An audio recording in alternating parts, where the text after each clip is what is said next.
தூத்துக்குடியுடைய நாடாளுமன்ற உறுப்பினர் இந்தியாவிலேயே அதிக இளம் விதவைகள் உள்ள மாநிலமாக தமிழகம் மாறிவிட்டது ஐயோ அப்படின்னு சொல்லி வாயிலையும் வயிற்றுலையும் அடிச்சுக்கிட்டு.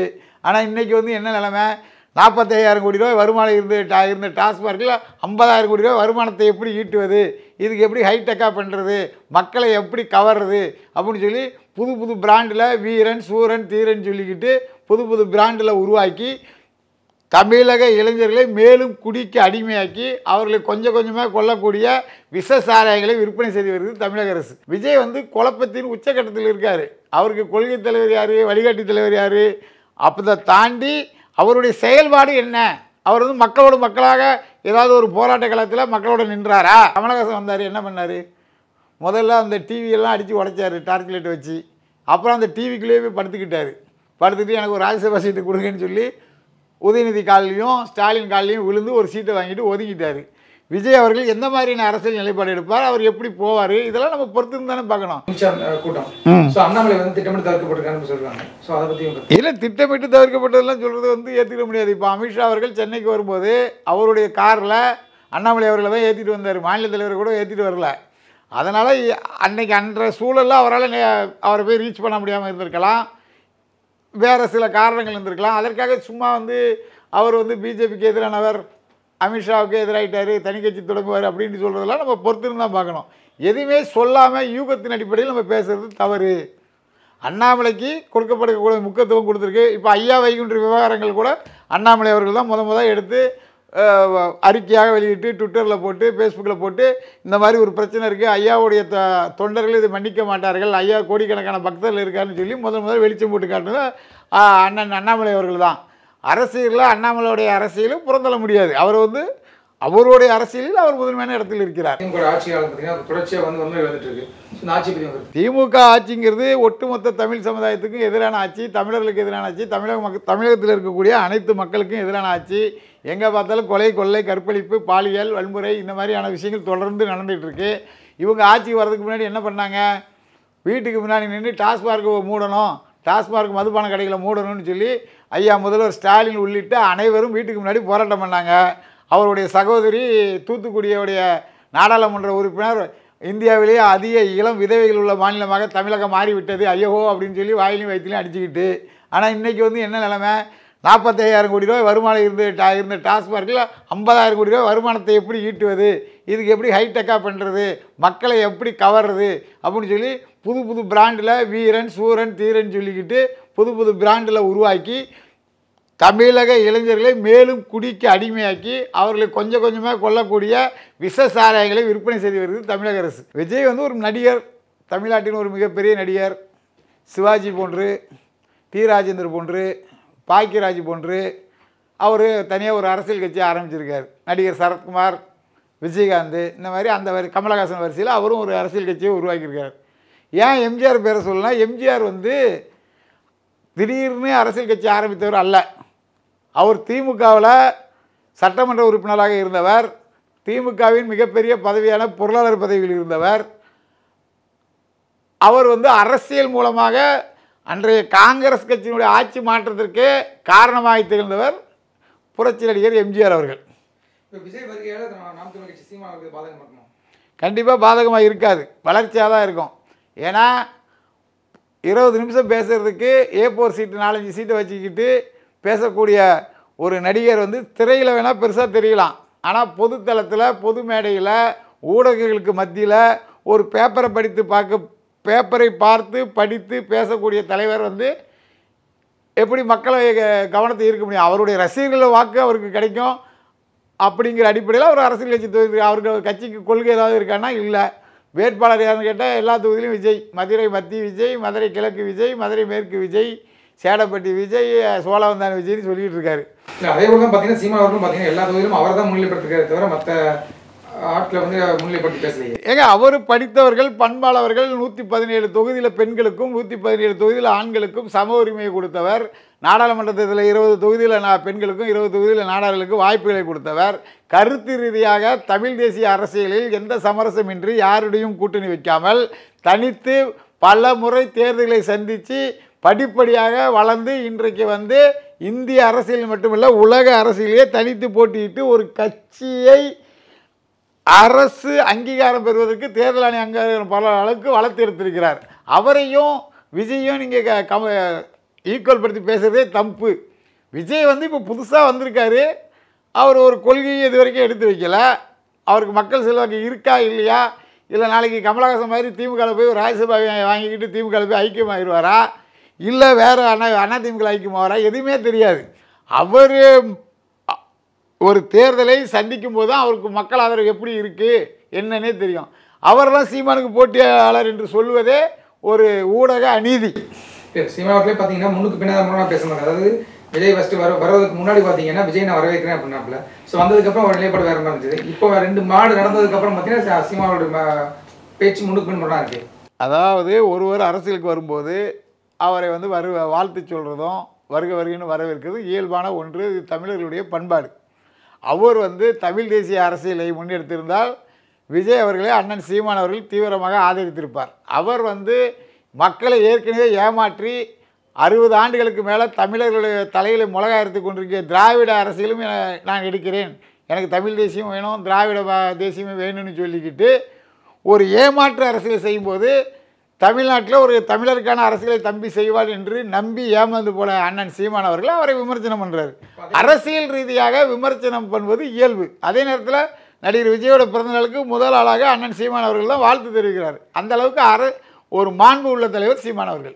அதில் பார்த்தீங்க அப்படின்னா ஃபஸ்ட்டு சீமான் ஃபஸ்ட்டு அரசியல் பயணிக்கும் போது பார்த்தீங்கன்னா 10 வருடம் வந்து பெரியாருடைய கொள்கையை தான் பயணம். இப்போ விஜயம் பண்ணுறாங்க. இல்லை, இப்போ சீமானனுக்கும் விஜயனுக்கும் வித்தியாசம் இருக்குது. சீமான் அவர்கள் வந்து சின்ன வயசுலேருந்து தீக்கா மேடைகளில் பேச்சாளராக இருந்தவர், பெரியாரை உள்வாங்கி பேசியவர். பெரியார் வந்து தமிழர்களுக்கு எதிரானவர், தமிழ் மொழிக்கு எதிரானவர், தமிழக மக்களுக்கு எதிரானவர் என்கின்ற உண்மையை அறிந்த பின்பு கடுமையாக பெரியாரை விமர்சனம் செய்து வருகிறார். இவர் அரசியலுக்கு வர்றதுக்கு முன்னாடியே திட்டமிட்டு ஒரு 5 தலைவர்களை வந்து வழிகாட்டி தலைவராக கொள்கை தலைவராக வைத்திருக்கிறார். அது ஒன்றும் தப்பு கிடையாது. அதே சமயத்தில் அந்த 5 தலைவர்களுமே முரண்பாடு உள்ள தலைவர்கள். நீங்கள் ஒத்த கருத்து உள்ள 5 தலைவர்கள் வச்சுருந்தீங்கன்னா யாரும் உங்களை விமர்சனம் பண்ணப்படுறது கிடையாது. இப்போ புதுசாக 2 தலைவர்களை வந்து புதுசாக கொண்டு வராங்க. யாரெல்லாம்? எம்ஜிஆரையும் அண்ணாவையும் பெரிய பேனரில் வைக்கிறாங்க. இப்படி விஜய் வந்து குழப்பத்தின் உச்சக்கட்டத்தில் இருக்கார். அவருக்கு கொள்கை தலைவர் யார், வழிகாட்டி தலைவர் யார், அப்போ தாண்டி அவருடைய செயல்பாடு என்ன? அவர் வந்து மக்களாக ஏதாவது ஒரு போராட்ட காலத்தில் மக்களோட நின்றாரா? 15-20 நாள் பாவம் சென்னை மாநகராட்சி துப்புரவு பணியாளர்கள் போராட்டிட்டு கிடக்காங்க. சாப்பாட்டுக்கு வழி இல்லாமல் அவங்களுடைய வாழ்வாதாரத்தை காப்பாற்றணும். நம்ம இந்த தொழிலை விட்டால் நம்ம பிள்ளைகளை படிக்க வைக்க முடியாது, பெண்களுக்கு கல்யாணம் பண்ணி வைக்க முடியாது, பல கஷ்டத்தில் இருக்காங்க.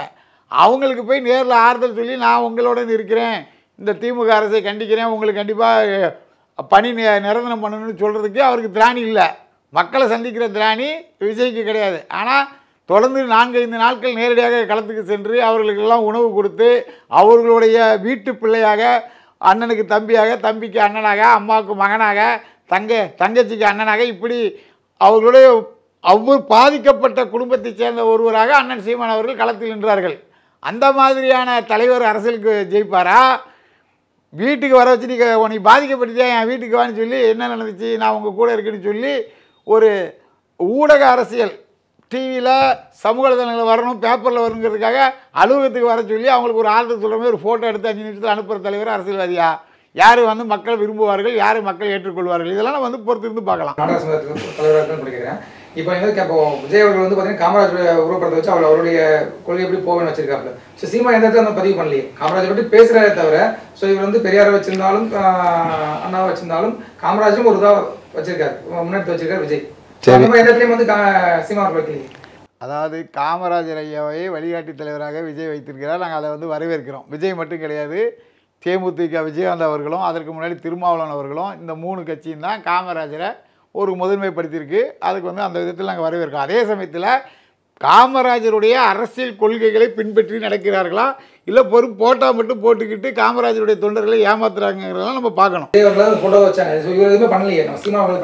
அப்படி பண்ண அவசியம் கிடையாது. அவர் வந்து ஒரு அவங்க கட்சியுடைய கொள்கை தமிழ் காமராஜர் தமிழ்நாட்டில் ஒரு முக்கியமான தலைவர், தமிழர்களில் பெரிய தலைவர். அப்போது அது தேவைப்படும் போது அவர் கொண்டாடுவார். அவர் இவங்களை மாதிரி 5 கொள்கை வழிகாட்டி நான் வச்சுருக்கேன், 10 கொள்கை இல்லாத வழிகாட்டி வச்சுருக்கேன் அப்படிலாம் இவர் சொல்லலையே. அவர் வந்து காமராஜர் ஐயாவை பற்றி பேசினா 3 மணி நேரம் எந்த ஒரு பேப்பரும் இல்லாமல் துண்டிச்சிட்டு இல்லாமல் அவரால் பேச முடியும். காமராஜரை சாதனைகளை விளக்க முடியும். காமராஜரை உள்வாங்கி மனதிலே வைத்து எப்போ தூங்கி எழுப்பி தட்டி எழுப்பி கேட்டாலும் காமராஜர் மட்டும் கிடையாது, முத்துராமலிங்க தேவராயாவை பற்றி பேசினாலும் பேசுவார், வாவு சிதம்பரம் பிள்ளையை பற்றி பேசினாலும் பேசுவார், வீரன் அழகுமுத்துக்கோனை பற்றி பேசினாலும் பேசுவார், பூலித்தேவனை பற்றி பேசினாலும் பேசுவார், வேலு நாச்சியாரை பற்றி பேசினாலும் பேசுவார், இமானுவேல் சேகரன் ஐயாவை பற்றி பேசினாலும் பேசுவார், தீரன் சின்னமலையை பற்றி பேசினாலும் பேசுவார். இப்படி தமிழகத்தில் உள்ள தமிழ் தலைவர்கள், ஆளுமை மிக்க தலைவர்கள் யாராக இருந்தாலும் அவர்களை பற்றி 2 மணி நேரம் 3 மணி நேரம் முழு டேட்டாவுடன் அவர் செய்த சாதனைகளை பற்றி பேசக்கூடிய ஒரே தலைவராக இன்றைக்கி இருக்கக்கூடியது அண்ணன் சீமான் அவர்கள். அவரையும் துண்டுச்சீட்டில் எழுதி கொடுத்தது அவர் பேரையே அவர் எழுதி கொடுத்ததை பார்த்து தான் படித்து சொல்லக்கூடிய அளவில் இருக்க ஒரு தலைவரையும் எப்படி நம்ம ஒப்பிட முடியும்? விஜய் அவர்கள் பார்த்தீங்கன்னா எல்லாமே திமுகவையும் பாஜக எடுத்து பேசுறாப்புல. ஸோ எந்த இடத்துலையுமே வந்து அதிமுக குறிப்பிடல, நாம் தமிழ் கட்சி குறிப்பிடல. ஸோ அதை பற்றி இல்லை, அவர் ஆளுங்கட்சியாக இருக்கக்கூடிய 2 கட்சிகளை விமர்சனம் செய்கிறார். மத்தியில் ஆளுங்கட்சியாக இருக்கக்கூடிய பாஜகவையும் மாநிலத்தில் ஆட்சியில் இருக்கக்கூடிய திமுகவையும், குறிப்பாக அவருடைய மாமா ஸ்டாலினையும் அவர் வந்து விமர்சனம் பண்ணுறாரு. விஜயோடைய மாமா ஸ்டாலினை விஜய் விமர்சனம் பண்ணுறதுக்கு நமக்கு என்ன இருக்குது? மாமாவும் மருமகனும் இன்றைக்கி வந்து விமர்சனம் பண்ணிக்கிடுவாங்க, நாளைக்கு சேர்ந்துக்கிடுவாங்க. இதெல்லாம் அரசியல் நிலைப்பாடு தான். கமலஹாசன் வந்தார், என்ன பண்ணார்? முதல்ல அந்த டிவியெல்லாம் அடித்து உடைச்சார் டார்ச் லைட் வச்சு.